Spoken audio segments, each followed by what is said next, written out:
The coalfields of Appalachia have always been underestimated as to the population. At one time it was the biggest melting pot in the United States because the coal companies didn't have enough hand labor.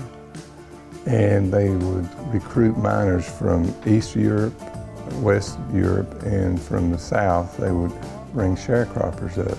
Sharecroppers could make 300 to 700% more than they did as a sharecropper, so they had a lot of influx of immigrants and Black Americans that came to the coal camps. The coal camps usually were built from scratch by the coal company, so they owned the housing, they built churches and schools and so on. So we had a different culture here, a lot of exposure to different nationalities, different cultures, almost like an egalitarian effect that it had. So libertarian, egalitarian, I guess it's a fancy way to say we got along with people from different races and different nationalities because the men in particular work side by side with them in the world's most dangerous occupation, and you don't want to be hated by or hate the person next to you because they may have to save your life within a second. So that's the foundation for how the Norton Little League team became the first integrated team in the South in 1951.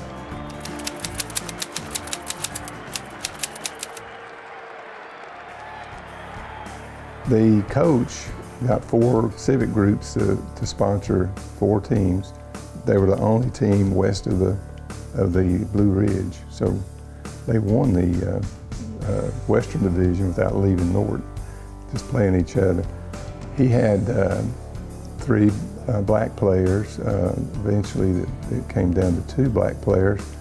And when they won the Western Division by default, the Charlottesville team had won the Eastern Division. So they were going to play for the finals. So when the Charlottesville coach found out that there were 2 black players, or at that time 3, he refused to play, saying it was illegal. It was illegal back then to integrate schools, but this was a private nonprofit organization, so it was the Little League. And so he said, no, we're going to play you, or you can forfeit and we'll win the state championship without ever leaving Norton. So make a long story short, the Charlottesville team came to Norton.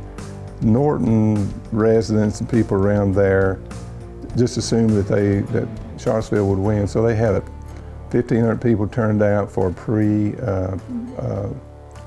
game rally, a float, the whole 9 yards. And they honored the kids, including the black kids, of course, and ended up beating Charlottesville 12-3. When you think about that, what were the odds that could happen in America against a team who was coached by racism? The kids weren't racist, but certainly the coach was. Or maybe he was just misinformed as to what the law really was in Virginia. But in any event, those kids beat them 12-3. And then went on to go to fly, probably in their first airplane ride, to West Virginia to play their state champions. They lost that one, but imagine the feeling of accomplishment when you win state championship, first game that you played against anybody else other than the teams that were in Norton. The first integrated teams were in New Jersey and Pennsylvania.